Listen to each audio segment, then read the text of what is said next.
Барлықтарыңа сәлем оқушылар. Бүгін бізде Қазақстан тарихы. Бүгінгі өтетін тақырыбымыз бізде Қазақ хандығының құрылуы. Енді балалар, Қазақ хандығы қашан құрылды десеңдер, Қазақ хандығы бізде 1465 жылы құрылған болатын, иә?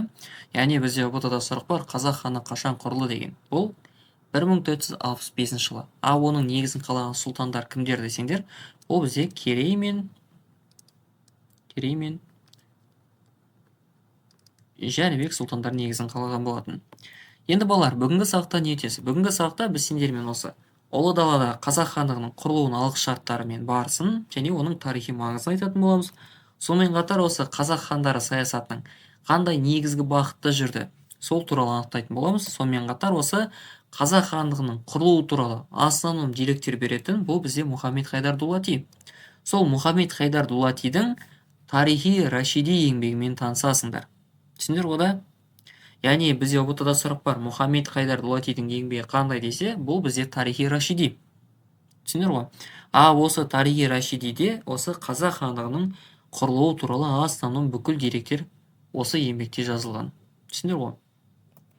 Ал ендеше оқушылар, сендер дайын болсаңдар, біз ендеше сабағымызды бастаймыз.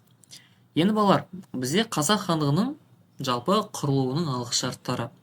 Жалпы бізде қазақ мемлекеті, яғни қазақ хандығы, бұл шығу тегі дейді. Яғни шығу тегі деген сөз не десеңдер, бұл туыстас, яғни түркі тілдес тайпалардың, яғни соның өмір сүру салты және мәдениеті жағынан осы ұқсас, бір-біріне жаңағыдай туыстас келетін тайпалардың, түркі тілдес тайпалардың бірігуі арқасында құрылды. Яғни қазақ хандығы бізде түркі тілдес тайпалардың бірігуі арқасында құрылды. Қандай түркі тілдес тайпалар? Әрине өмір сүру салты, мәдениеті жағынан, шығу тегі жағынан бір-біріне ұқсас келетін тайпалардың бірігуі арқасында құрылған болатын. Түсіндер ғой? Енді осы қазақ мемлекетінің, яғни қазақ хандығының дамуында қандай мемлекеттер маңызды рөл атқарды десеңдер, оның біріншісі Ақ Орда. Неге Ақ Орда? Өйткені бізде Ақ Орданың соңғы ханы кім еді? Балалар, бұл бізде Барақ хан еді, иә? Ал Барақ ханның билеткен жылдары бізде білесіңдер 1423-тен 1428 жылдардың аралығында. Яғни осы кезде Ақ Орда 1428 жылы ыдырап, оның орнына қандай мемлекет құрылған еді? Ол бізде Әбілқайыр хандығы. Түсіндіңдер ғой, иә? Яғни осы тікелей Барақтың, яғни Ақ Орданың соңғы ханы Барақ, соның баласы кім? Бұл бізде Жәнібек хан. Ал сендер білесіңдер, Керей мен Жәнібек ол қазақ хандығының негізін қалаған болатын. Түсіндіңдер ғой? Тікелей сонда осы Керей мен Жәнібек кімнің ұрпағы бола алады? Яғни орыс ханның ұрпағы бола алады. Неге орыс хан? Өйткені мынау Барақ хан. Соның бауыры бізде Болат деген сұлтан бар. Барақ ханның бауыры бізде Болат сұлтан. Сол Болат сұлтанның баласы кім бізде? Ол Керей сұлтан. Яғни Керей мен Жәнібек былай айтқанда ағайынды. Ал Болат пен Барақ бізде кімнің баласы? Бұл орыс ханның баласы. Түсіндіңдер ғой, да? Сондықтан Керей мен Жәнібек тікелей бұл орыс ханның ұрпағы болып саналады. Түсіндіңдер ғой, да?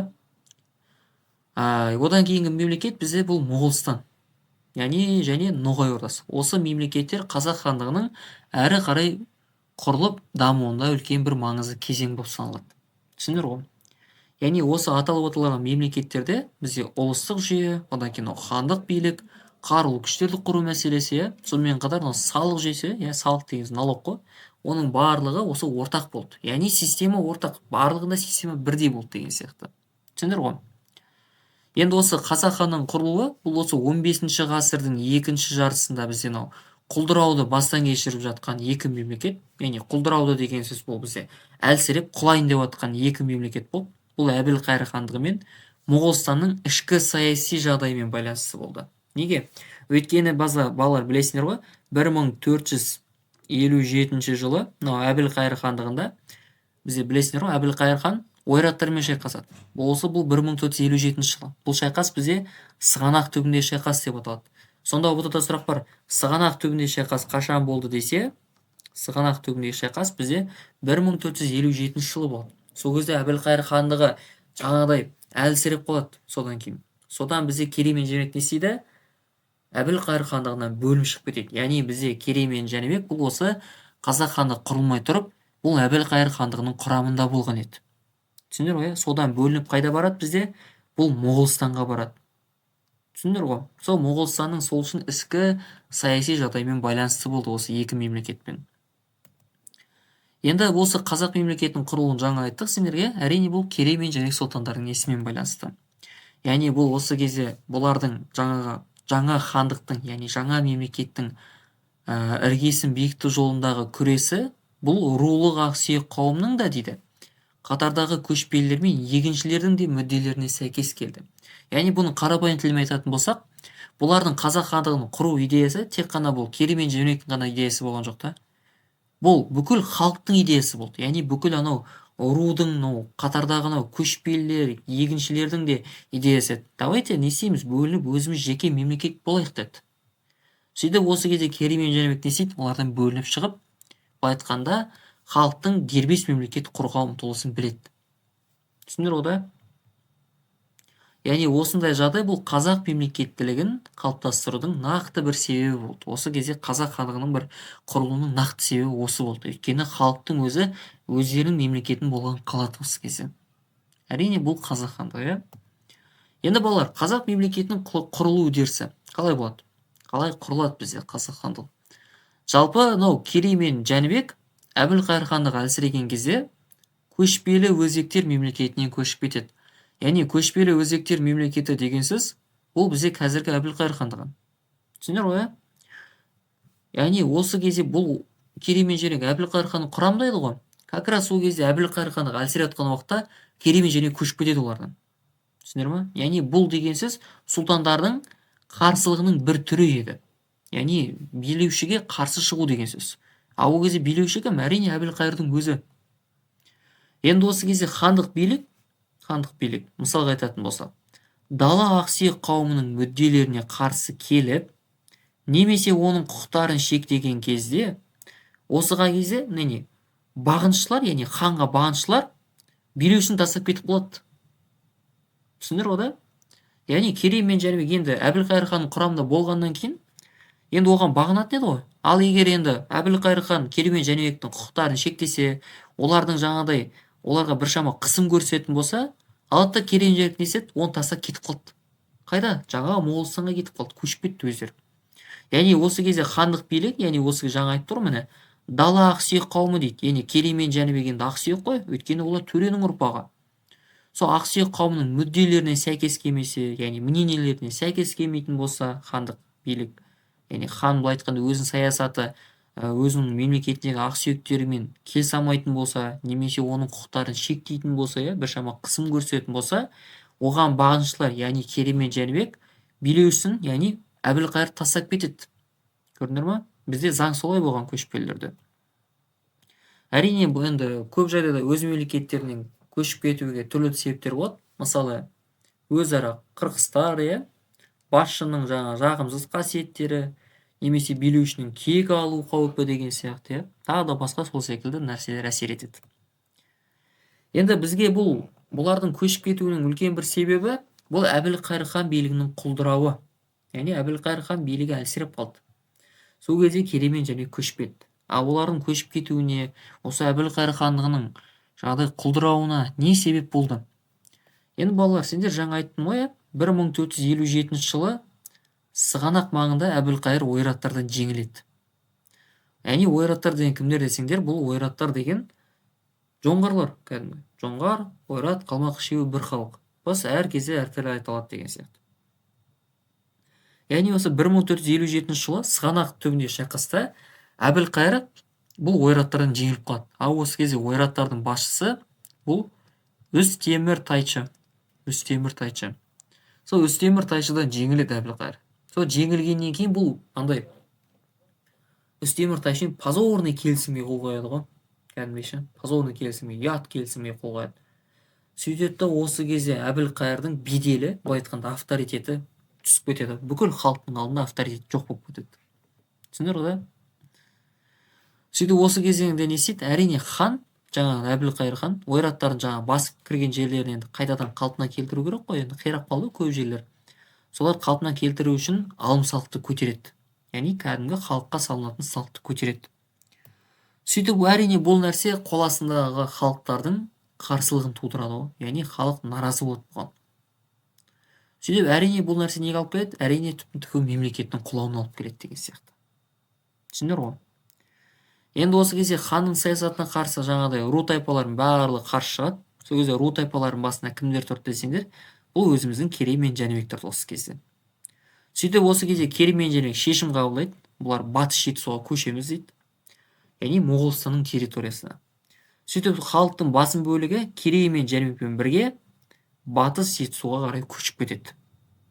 Түсіндіңдер ғой? Әбілқайыр ханды тастап өздері жеке болып бөлініп көшіп кетеді Моғолстанға. Енді қараңдар, Керей мен Жәнібектің енді Моғолстанға келуі. Керей мен Жәнібек сөйтіп Әбілқайыр хандығынан бөлініп шығып, осы кезде Моғолстанға барады. Ал Моғолстанның территориясы бұл бізде қазіргі Жетісу аймағы. Мынау Жетісу аймағын сендер картадан көрсететін болсам, мынау қазіргі Балқаш көлін көріп тұрсыңдар ғой, озеро Балқаш деп тұр.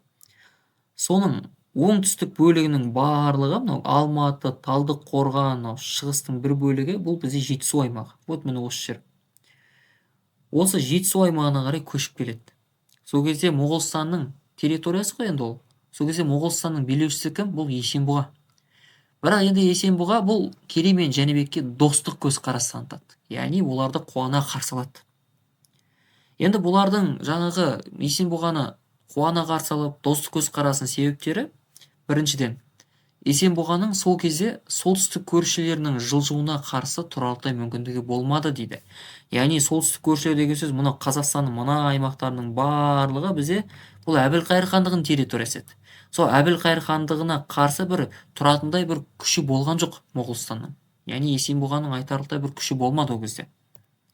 Екіншіден, Есенбұға өзінің иеліктерін осы қазақ сұлтандары, яғни Керей мен Жәнібекті Әбілқайыр ханнан және ойраттардан қорғай алады деп сенді. Түсіндіңдер ме? Доверие бар да, что оларға деген сөз.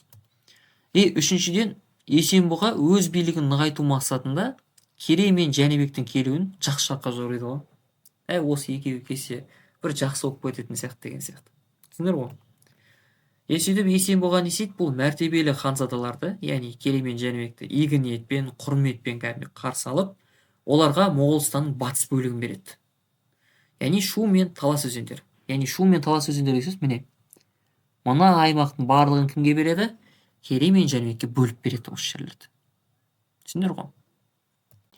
Енді осы кезде осы Ұрысханның ұрпақтары сөйтіп Моғолстанға көшіп келгеннен кейін, енді Әбілқайыр хандығынан келушілердің саны осы кезде 200 мың адамға жетеді.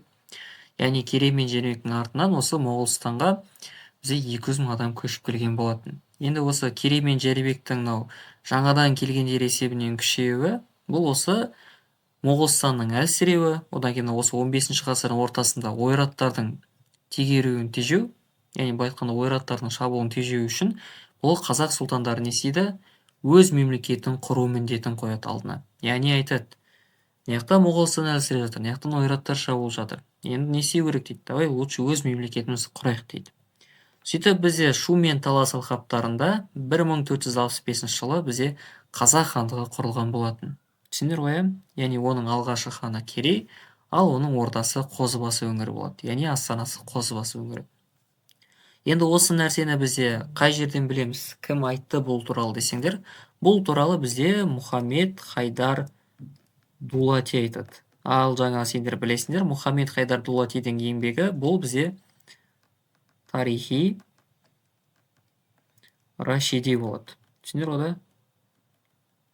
Осы еңбекті айтады. Яғни осы Мұхаммед Хайдар Дулати тарихи Рашиди еңбегінде 870 жылы қазақ хандығы құрылды. Анығы Аллаға аян деп айтады. Яғни 870 жыл деген түсінбей қалсаңдар, 870 жыл деген сөз бұл яғни хижра жылмен. Мысалы, қазір біз қолданып отқан календар, яғни Григориан күнтізбесі ғой, дұрыс па? Григориан календармен жүріп қой, христиандардың. Ал олар енді мұсылмандық календар бойынша 870 жыл болады. Түсіндіңдер ғой?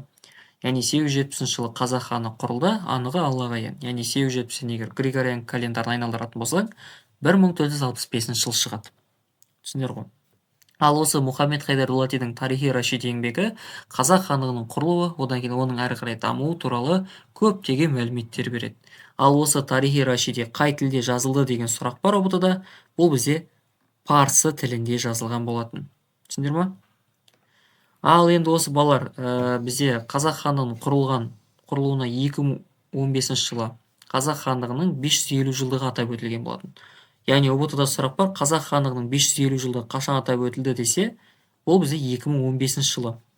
Яғни былай ғой, 1465-ке сен аласың да 550-ді қоса салшы, вот бізде тең қанша шығады? 2015 шығады деген сияқты, иә. Ал енді сосын балалар, нәрсе айтайыншы сендерге. Бізде жаңағы қазақ хандығы 1465 жылы құрылды ғой, дұрыс па? Яғни қай жерде? Шу мен Талас өзендерінің бойында. Шу мен Талас өзендерінің бойында. Ал бұны кейде вариантта былай келуі мүмкін да. Қазақ хандығы 1465 жылы қайда құрылды деп сұрауы мүмкін. Яғни вариантта Шу мен Талас болмауы мүмкін. Бұл кейде Батыс Жетісу деп келеді. Батыс Жетісу деп келеді. Неге? Өйткені Шу мен Талас өзені, мына картадан қарасаңдар, Жетісудың батыс бөлігінде орналасқан. Түсіндіңдер ғой? Ал вот міне Жетісу аймағы дегеніміз міне мына аймақ. Соның батыс бөлігінде Шу мен Талас. Дәл осы жерде 1465 жылы қазақ хандығы құрылады. Түсіндіңдер ғой? Ал ол туралы айтқан кім? Бұл Мұхаммед Хайдар Дулати. Енді балалар, өз алдына жалпы дербес хандық құрған, яғни тәуелсіз мемлекет құрған Керей мен Жәнібектің күшеюі осы кезде ол Әбілқайырды кәдімгідей қауіп төндіреді ғой. Әбілқайыр что-то ойлана бастайды. Так, мыналар енді дербес жеке өздері мемлекет құрып алды. Анаяқта Моғолстан әлсіреп жатыр деген сияқты. Не істейміз дейді. Что-то мыналар ертең маған қауіп төндіреді дейді. Сол үшін не істейді Әбілқайыр? Әскер жинайды. Қайда? Моғолстанға жорыққа шығу үшін. Түсіндіңдер ғой? Енді осы кезде Махмуд ибн Уәли өзінің еңбегінде айтады, яғни Әбілқайырдың әскері туралы. Көп әскер жиналғаны соншалық бүкіл дала салт аттылардың мұндай санына таршылық еткендей болды дейді. Яғни өте көп әскер жиналған соншалықты дейді Әбілқайырдың әскерін айтады. Бүкіл дала мұны әскерге таршылық етіп жатыр дейді. Түсіндіңдер ме идеясын? Сондай өте көп әскермен бізде жорыққа шығады, Керей мен Жәнібекке қарсы Моғолстанға. Сөйтіп әскері, именно Әбілқайырдың әскері Жетіқұдық деген жерге келген кезде қатты нөсер жауын жауады ғой. Сөйтіп артынша нөсер жауыннан кейін қар жауады, и потом арты аяз болып кетеді. Сөйтіп енді Әбілқайырдың әскері не істейді? Тоқтап қалады сол жерде. И сол жерде Әбілқайырдың өзі 1468 жылы ауырып, сол жерде қайтыс болады. Сөйтіп енді Әбілқайыр хандығы ары қарай құлайды. Енді міне Әбілқайыр өлімінен кейін көшпелі өзбектер мемлекетінде, яғни көшпелі өзбектер мемлекет деген сөз Әбілқайыр хандығы, яғни екі түрлі атауы бар. Сол көшпелі өзбектер мемлекетінде бізде саяси дағдарыс кәдімгідей шиеленісіп кетеді, бардак басталып кетеді кәдімгідей. Мысалы, осы кезде Ибн Рузби хан бүйтіп айтады ол туралы. Өзбек хандарының иеліктерінде берекесіздік пайда болды дейді. Кім айтып жатыр бұны? Ибн Рузби хан. Мен емес. Түсіндіңдер ғой да? Яғни Әбілқайыр қайтыс болғаннан кейін өзбек хандарының иеліктерінде берекесіздік болып жатыр дейді, бардак болып жатыр дейді. Сөйтіп 1469-70 жылдары енді Керей мен Жәнібек не істейді? Өздерінің қазақтармен бірге Моғолстаннан енді Дешті Қыпшаққа көшіп кетеді. Сөйтіп ұлы даладағы саяси билік үшін не істейді бұлар? Күресті бастайды енді. Түсіндіңдер ғой да? Сөйтіп осы кезде бұл Әбілқайыр хандығының астанасы қай қала? Ол Сығанақ қаласы еді. Сол Сығанақ қаласын не істейді? Қазақтар өздеріне қайтарып алады. Сөйтіп шығыс Дешті Қыпшақтағы билік енді Ұрыс ханның ұрпақтарының қолына көшеді. Яғни Керей мен Жәнібектің қолына өтеді билік. Сөйтіп осылай қазақ хандығы бізде дербес мемлекет ретінде тарихи сахнаға шығады. Осылай Керей мен Жәнібек негізі қалаған қазақ хандығы бізде құрылған болатын. Енді балалар, бізде Сырдария қалалары үшін күрес. Енді балалар, осы 15 ғасырдың соңғы ширегінде бізде Керей мен Жәнібек қазақ хандығын енді басқыншылардан қорғауға мәжбүр болады. Яғни мемлекетті біз құрдық қазақ хандық, базар жоқ. Енді бұл кезде қазақ хандығы прям мынау картада емес еді. Бізде ол кезде қазақ хандығының территориясы міне осы жерлер ғана еді қазақ хандығының территориясы. Түсіндіңдер ғой да?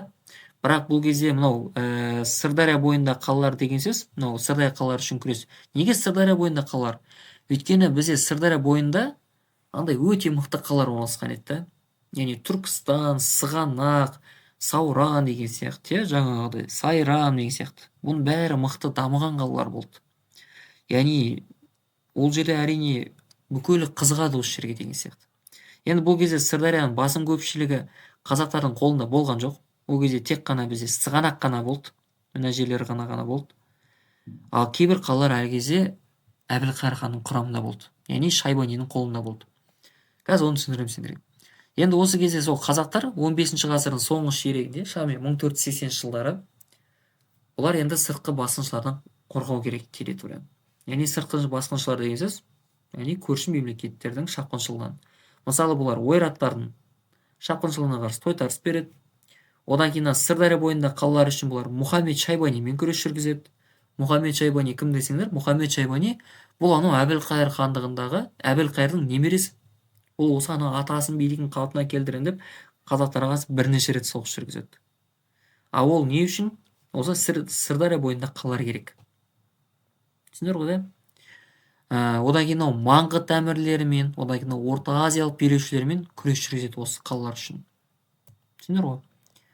Енді осы кезде Керей мен Жәнібектің жаңа жүргізген саясатының арқасында біздің территориямыз біршама кеңейеді. Мысалы, осы кезде оның құрамына орталық Қазақстан кіреді, міне мына аймақтар кіреді. Одан кейін батыс жетісу, мына жерлер кіреді деген сөз. Одан кейін Сырдарияның төменгі ағысындағы мына қалалар кіреді осы кезде. Түсіндіңдер ғой? Кәдімгі территориямыз біршама кеңейтіп аламыз.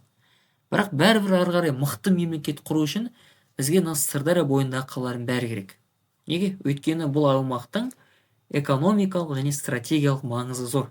Себебі Сырдария бойында қалалар бізде өте мықты дамыған қалалар. Өйткені бұл жерлердің барлығы далалық, отырыш аймақтың жаңа тұрғындары үшін Сырдария осы кезде оның бойында қалалар экономикалық және сауда жағынан саяси әкімшілік орталық болып саналады. Бүкіл сауда, бүкіл қызықтың бәрі сол жерде еді.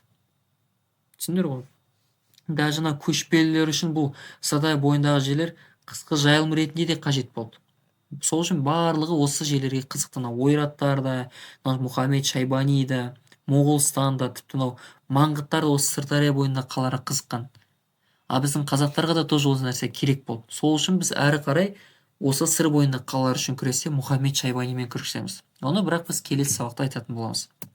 Ал ендеше оқушылар, осымен біздің сабағымыз аяқталды. Барлықтарыңа пайдалы білім болады деген үміттемін.